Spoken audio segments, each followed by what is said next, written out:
पावसाळ्याचे दिवस, नुकतीच एक जोराची पावसाची झड येऊन गेली होती आणि काळ्या रानातून गेलेल्या पाऊल वाटेवर खच्चून चिखल झालेला होता.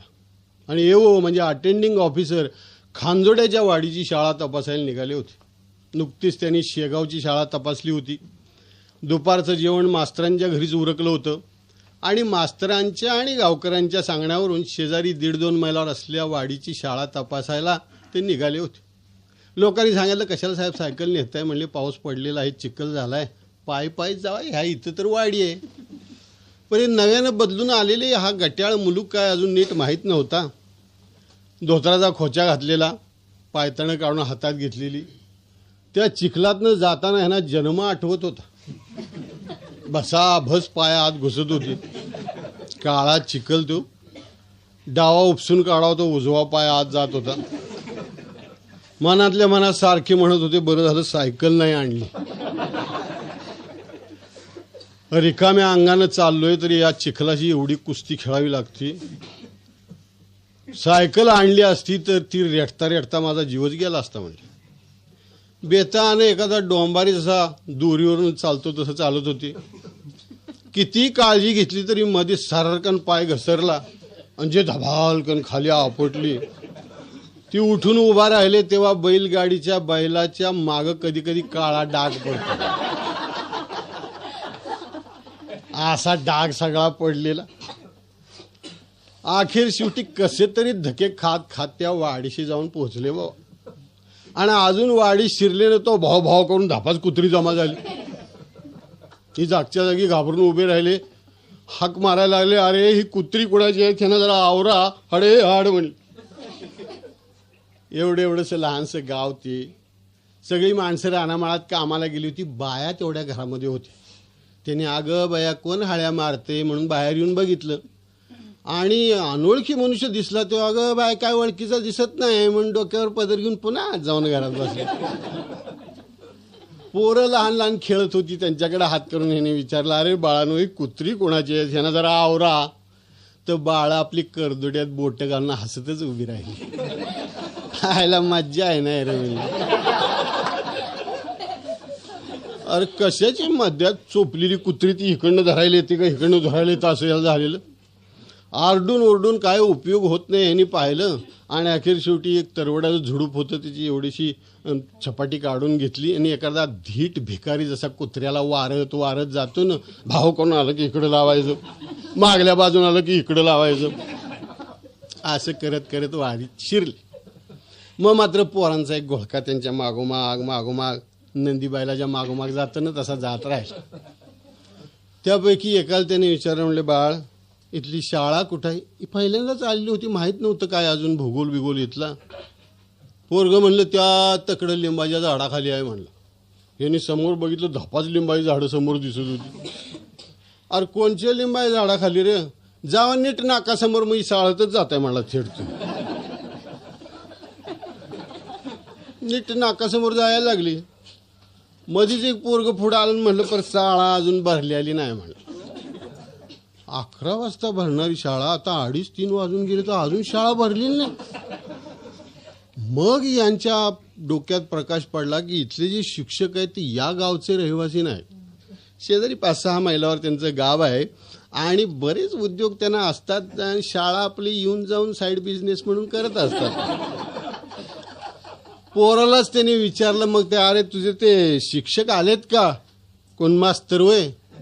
आला असेल, मी काय बघितलेलं नाही. समोर शाळेत दिसलेच, दार उघडं असलेलं. पण शाळेची इमारत खेडेगावातली ओळखू येतेच, एकंदर रंग रूप गंध जवळ गेल्यानंतर येतात नाना तऱ्हेचे. तेव्हा हे म्हणले, निदान शिक्षक आले नसली तरी मुलं बसली असतील, आपण जाऊन चौकशी करावी, मुलांशी बोलावं, अशा कल्पनेनं आपलं उघड्या दारातनं धाडकन पावलं आत टाक. बघतायत तर सबंध शाळा मोकळी. या भिंतीपासून या भिंतीपर्यंत कोणी नाही आतमध्ये. फक्त एक टेबल आणि खुर्ची होती. टेबलाच्या पायाला एक शिळीन तिची 2 लहान बोकडं बांधलेली. साहेबांनी आत पाऊल टाकल्याबरोबर शिळी उठून उभी राहिली. साहेब मनुष्य उठून उभा राहायला पाहिजे. ती 2 बोकडे उठून उभी राहिली. लागली मानवाकडी करून असं साहेबाकडे बघायला, काय खायला आणलंय आपल्याला, काय नाही. यांचा तिळ पापड झाला जेव्हाचा. अरे म्हणले काय म्हटले, ही कशा पद्धतीने खेड्यातल्या शाळा चालवतात हे लोक. म्हटले 2:30-3 वाजून गेले, इथं शिक्षकाचा पत्ता नाही, मुलांचा पत्ता नाही, आणि शाळेत चक्क आपल्या गोठ्यातल्यासारख्या शेळ्या आणि त्याची बोकडं बांधलीत. साहेब मनातल्या मनात आणखी फार रागावले असते. पण दरम्यान मागल्या बाजूला लाकडी पेटीच्या आडोशाला एक कुत्रं बसलेलं होतं. ती इतका वेळ जे नुसतंच बघत होतं ते गुरुरु करायला लागलं. त्याबरोबर चमकून ह्याने पाहिलं तर काळं कुत्रं कमरे इतकं असं बसलं होतं आणि खुनशीपणानं असं साहेबाकडे बघत होतं की त्यांना वाटलं आणखीन 2 सेकंद जर इथं थांबलो तर वाव करून धरायला येणार. घाई गडबडीने शाळेच्या बाहेर उडी टाकली. ती 2 फळ्याचं दार होतं ते लावून घेऊन कडी घातली. भानगड नको म्हणले, ते कुत्रं यायला नको बा. आता आधीच चिखलातनं चालून चालून कावलेली, त्यात इथे येऊन बघतायत तर शिक्षकांचा पत्ता नाही, मुलांचा पत्ता नाही. फार राग आला. पण कुणावर राग काढणार, कोण होते इथं राग काढायला. म्हणजे मी काय असा परत जाणार नाही. शाळा तपासणी पूर्ण करून जाणार, त्या कामासाठी आलोय ते काम पूर्ण करणार. समोर मारुतीचं लहानसं देऊळ होतं, तिथं जाऊन बसले. आपले वाट बघायला लागले कोण येते काय नाही याची. 2 मिनिटं झाली असतील नसतील तेव्हा मागल्या बाजूनं कोणीतरी करून जांभई दिली. कोण आहे म्हणून मागं बघतात 30-40 वर्षाचे कोणी एक ग्रस्त आपले धोत्राचा पुढचा सोगा सोडलेला आणि तोच खालीवर घेऊन झोपलेले होते. ते जागे झालेले उठून बसले, जरा मिशा अशा केल्या, एकदा अंगाला असं करून मोडलं, एकदा असे करून मोडलं, आणि समोर बघतात ते साहेब. त्याबरोबर एकदम फार दिवसाची ओळख असल्यासारखी विचारतात, हां कोण गाव पाहुणं.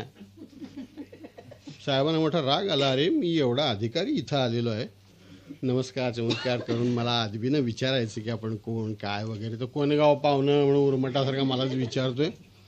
राग सगळा गिळला आणि ह्यांनीच विचारलं की मी ठीक आहे पण तुम्ही कुठले.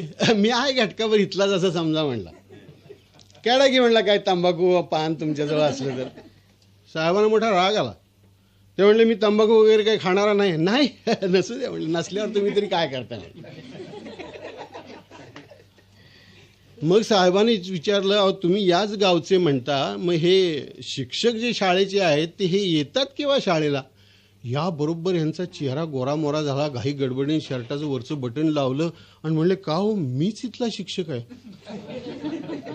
हे म्हणले, अहो मी अटेंडिंग ऑफिसर आहे, शाळा तपासायला आलोय. तपासा ना साहेब, शाळा उघडीच आहे म्हणले. किती वाजले. काय 2:30-3 वाजून गेले असतील, माझं काय घड्याळ नाही खरं म्हणले. आणि तुम्ही झोपलाय निवांत तिकडं. हा जरा शाळेपेक्षा इकडे गार असतं म्हणले.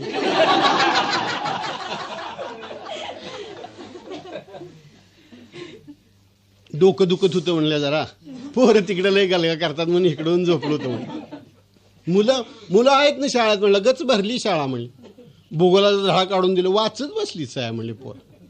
आता ती एक मास्तरांची शाळा त्या काळातली, हे जाऊन बघून आली होती काय आहे शाळेत, ते मला दाखवा गो म्हणले. चला मास्तर पुढं साहेब मागं असं करत करत आले. तिथं आल्याबरोबर एकदम मास्तरांचं लक्ष गेलं तर कोणीतरी ते दार ओढून घेऊन कडी लावलेली.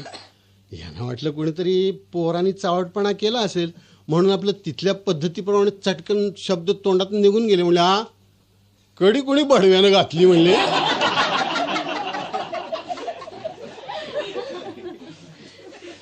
साहेब म्हणले मी. साहेबांनीच पुढं होऊन कडी काढली, दार उघडलं. त्याबरोबर ती शेळी पुन्हा उठून उभी राहिली, बोकडं उठून उभी राहिली. म्हणली, ही तुमची मुलं होय. यावर अगदी आश्चर्यचकित चेहरा करून म्हणले, बघा साहेब म्हणले, पोरांची जात कशी बिलंदर असते. 1-2 मिनिटं माझा डोळा लागला असेल नसेल तवर पोरं पाटी दप्तर घेऊन म्हणली पळाली घराकडे. म्हणली, खेडी गावात म्हणली हे असंच असतं साहेब. म्हणले, तुम्ही टेका की घटकाभर इथं. म्हणला, मी आत्ता पोरं गोळा करतो म्हणलं. आपल्या गावात पोरं काय कमी आहेत का म्हणलं. एक हाका मारली पोरी येतील म्हणले. अहो पण म्हणले, ही तुमची शाळा चालवण्याची पद्धत काय म्हणली. इथं शाळेमध्ये ही तुम्ही शेळ्या आणि बोकडन काय बांधलीत. ती तुम्ही विचारलं असं मला वाटलं होतंच म्हटलं. काय म्हणलं, गावचा कुंभार आहे ना, माझा जरा दोस्त आहे म्हणले, त्याने कालच्या बाजारला म्हणले ही शेळीन 2 बोकडे विकत घेतली, त्याला नाही बांधायला जागा. पाऊस लागलाय चिमधार असा, त्याला नाही आडोसा. ते म्हणला मी आडोसा करतोयच मास्तर, पण तोपर्यंत मरतील भिजून, इथं बांधू का शाळेमध्ये? मी म्हणलं बांध. असं एकमेकाच्या इथं उपयोगी पडायला लागतं. खेडेगाव आहे साहेब म्हणला ही. आणि ती कुत्र ती गावच्या रामुशाच आहे म्हणलं, पण त्याला शाळेचा फार नाद आहे म्हणलं. एक वेळा माझी शाळा चुकल पर त्याच्या अजिबात अहो, पण म्हणले शाळा म्हणजे काही शेळ्या बोकडं कुत्री वगैरे बसायचं ठिकाण आहे का? यांना हाकला बघू आधी. त्याबरोबर मास्तर पुढे झाले. उठ रे उठ म्हणले कुत्र्याला गाडवीच्या. साहेब आले तर शाळा तपासायला आणि मांडीवर मांडी टाकून निवांत बसलाय. उठ. पक्कन त्या कुत्र्याला लाद घातले होते, काय करून उठलं आणि साहेबावर भुकत बाहेर पळालं. शेळ्यांची दावी सोडल्यावरती शेळ्याही पळाल्या, त्याच्या मागोमाग ती 2 बोकडे पळाली. मास्तरांचं आणि साहेबांचं काही बोलणं चाललंय तर ती मगाची पोरं सगळी ती दारात येऊन उभी राहिलेली आणि मग एकमेकात बोलणं खाजगी आवाजात चाललेलं. आयला हे साहेब दिसतो रे म्हणले. कोणचा रे ते साहेब? ते लिप्टनचा चाय विकायला येते त्याच्यापैकी आहे का म्हणले. एजंट नाही का? एजंट नाही म्हणले, ही साळचा साहेब दिसतोय म्हणले. साळचा साहेब? अगं आई ग, मग मास्तर मरतय म्हणले.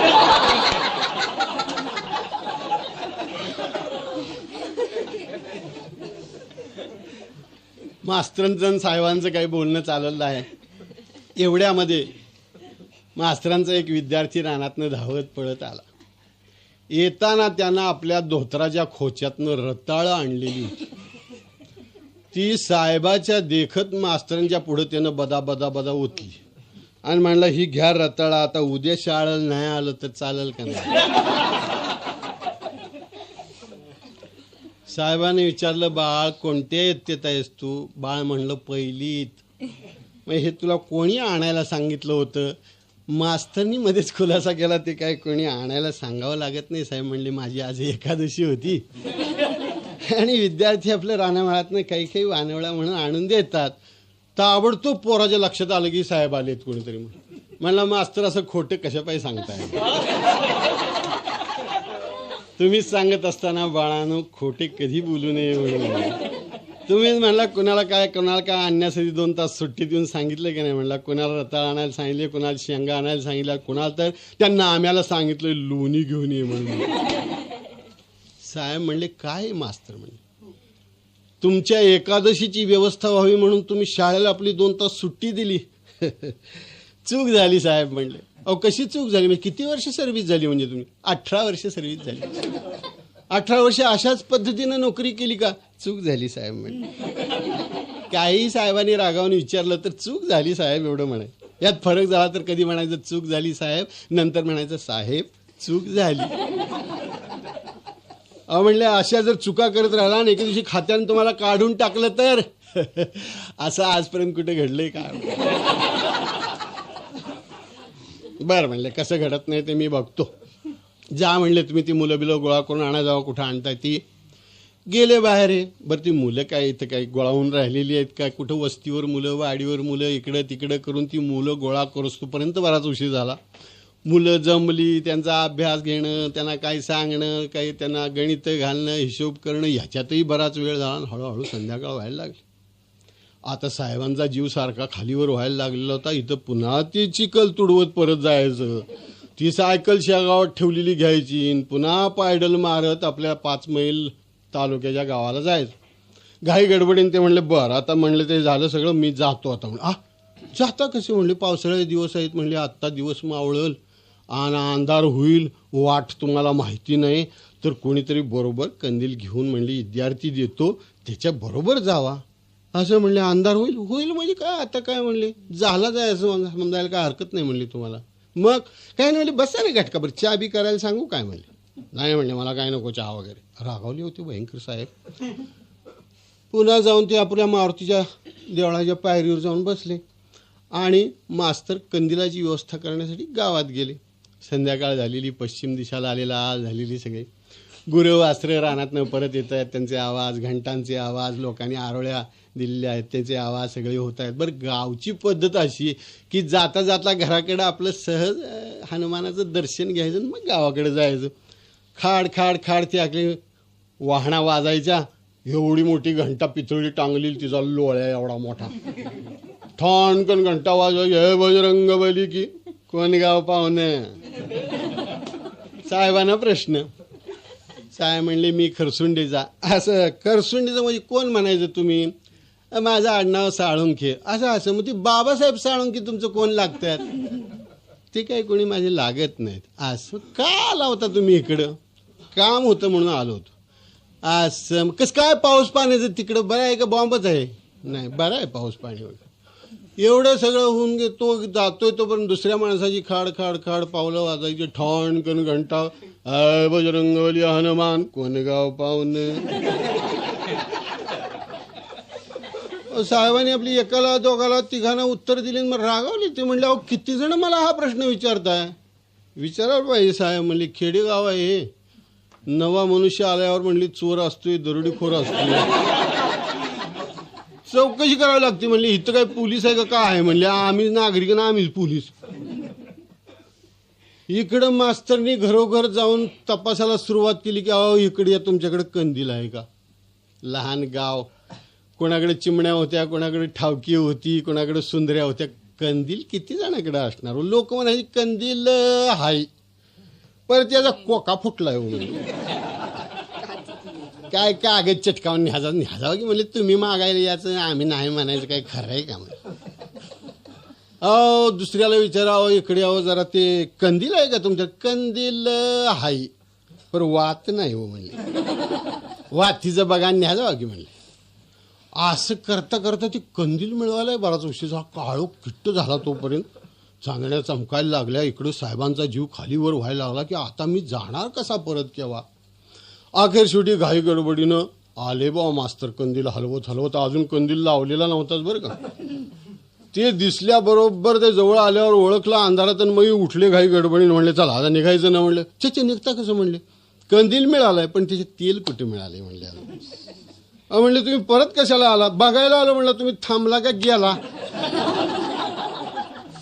अहो जाईन कसे? म्हणले तुम्ही मला बसा म्हणून सांगितलं होतं ना. मनुष्य कंटाळून जाते हो म्हणला. हां आता बसलाय नव्ह का? आता म्हणले बरोबर मी ते कंदील लावून घेऊन येतो. बरोबर गेले. जरा वेळानं कंदील भरून लावून बरोबर एक पोरग घेऊन आले. आता ही पोरग म्हणजे साहेबांच्या पेक्षा सुद्धा अर्धांड मिशा असलेलं रामोशाचं होतं पोरग. मास्तरनी मग ओळख करून दिली. हे बाळ्या म्हणले, विद्यार्थी आहे माझा. म्हणले लय वर्षी विद्यार्थी आहे म्हणले.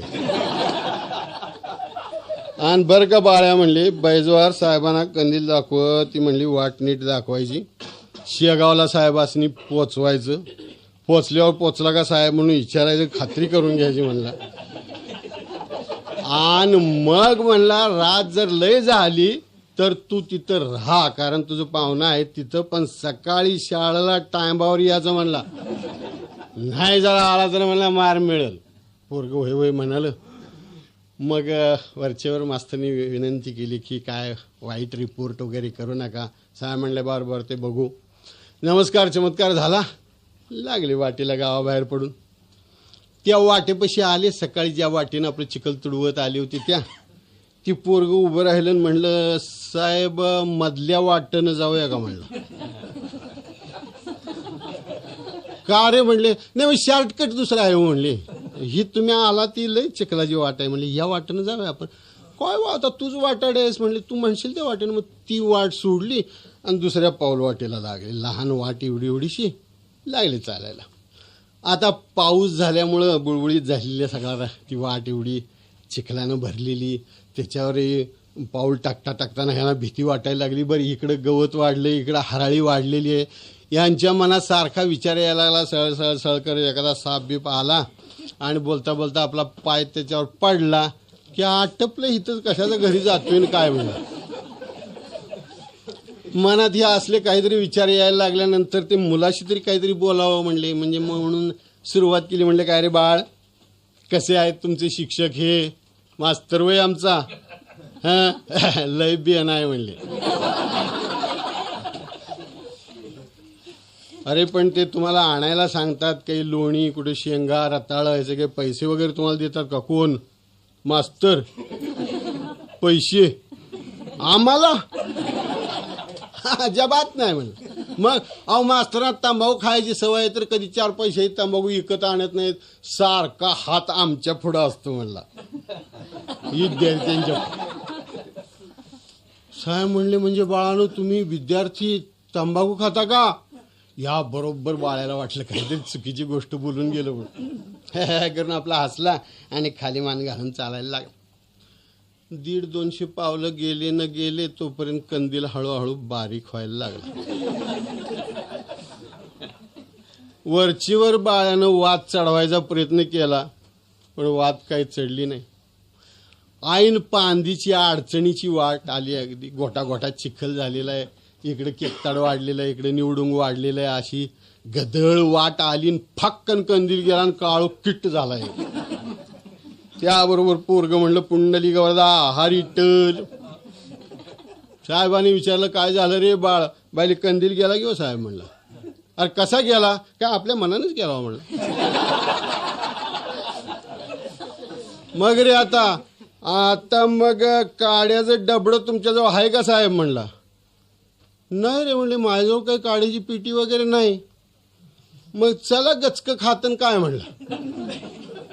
तर साहेबांनी खाली पाहिलं, वाट काय पाय सुद्धा दिसत नव्हती. काळो किट्ट झालेला. म्हणले बाळ कसं रे जायचं आता ह्यातनं? काय नाही म्हणलं येता आणि ह्याच्या यायचं ह्यातनंच म्हण. आता ही रामुशाचं पोरग ही उजेड असल्यावरच अडखळायचो. अंधारात ती बरोबर तुरु तुरु तुरु चालायला लागलं मांजरासारखं. साहेब त्याच्या मागणं आपली चाचपडत चालायला लागले. त्या तिथपर्यंत बाळ्या गेला ना गेला तो मागणं भादकन आवाज ऐकू आला. का झालं हो साहेब? उत्तर यायला जरा वेळ लागला. काही नाही रे काही नाही म्हणले. चल हे साहेब चिखलात पडून राड झालेलं सगळं माग उठून पुन्हा चालायला लागले होते. जी एकदा पडले तर त्यांचा मग कॉन्फिडन्सच गेला. भद पडायला लागली. जरा पुढं पोरग गेलं की मागणं ऐक का झालं हो साहेब? सांगायची लाज वाटायला. कसं विद्यार्थ्याला सांगायचं साहेबांना पडलो मी म्हणून? काही नाही रे काही नाही म्हणायचं. मध्ये त्यांचं धोतर धरून कोणीतरी असं एकदम ओढल्यावर आहे करून. मग लक्षात आलं की धोतर कोणी धरून ओढलेलं नाही, ते बोराटीच्या झाडामध्ये अडकलेलं आहे. मग अशी सारखी पडापड व्हायला लागली. त्याबरोबर ती पोरग थांबलं, त्यानं हाक मारली. म्हणला साहेब ती मागणं ओ यायच्या ऐवजी त्या तिकडनं कुठं तिकडं कुठं चालला म्हणला तुम्ही? मला बाळ म्हणले मला काही दिसेना रे. थांबा तिथंच म्हणलं मी येतो तुमच्याकडे. येताना अंधारातनं चालत गेला. अंधारातच तोंडाकडे बघत त्याच्या म्हणाला साहेब तुमची लय पडापड व्हायला लागली, कंदील लावू का म्हणला.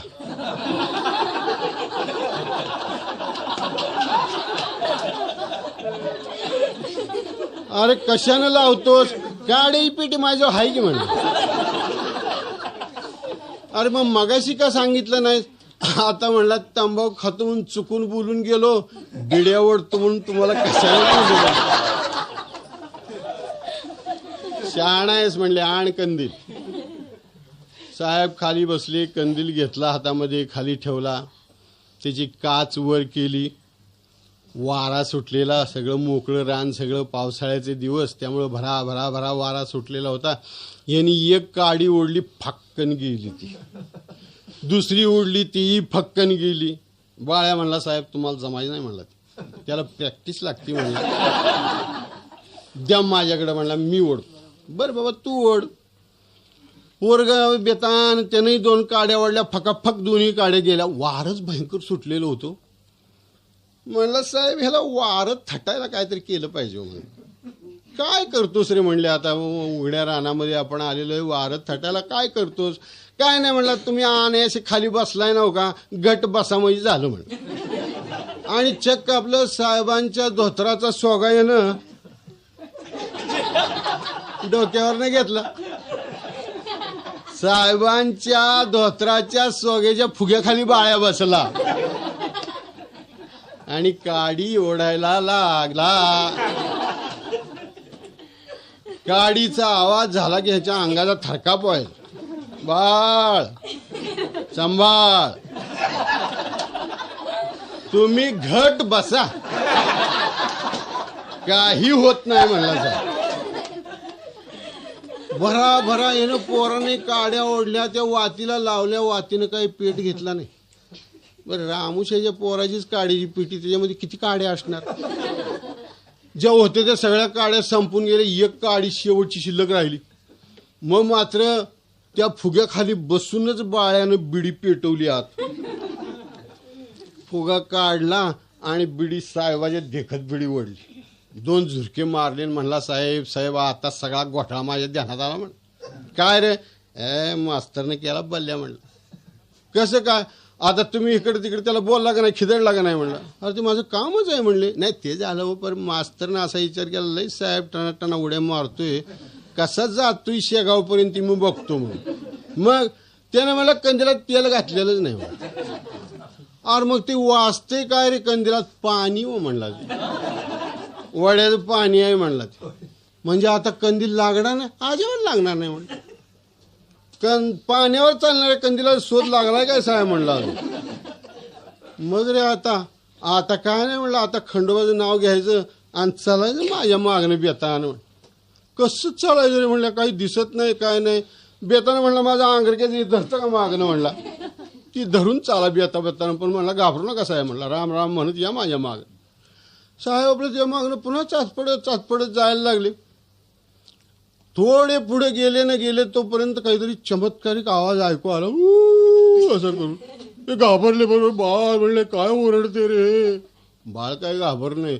ते म्हणला आय साहेब. म्हणला घोटाळा झाला. म्हणला काय रे, अंधारात वाट चुकली. म्हणलं आया म्हणला, कुणीकडे वाडी राहिली, कुणीकडे शेगावून आपण आलो, कुणीकडं आय मेलो. म्हणलं अरे पण हे ओरडते काय, खोकडं ओरडते तो साहेब. म्हणला माळावरची खोकडं तुम्ही कधी ऐकली नाही का, खोकड कोल्ह्यासारखा प्राणी असतोय. म्हणली खोकडं ओरडत आपण लय माळाला आलो. म्हणलं मग रे बाळ आता काय नाही. म्हणला चला. काळो किट्ट पडलेलं, काहीच दिसत नव्हतं. ती पोरगी चुकल्यासारखं झालं आणि त्याच्या मागं साहेब, पुढं पोरग हिंडू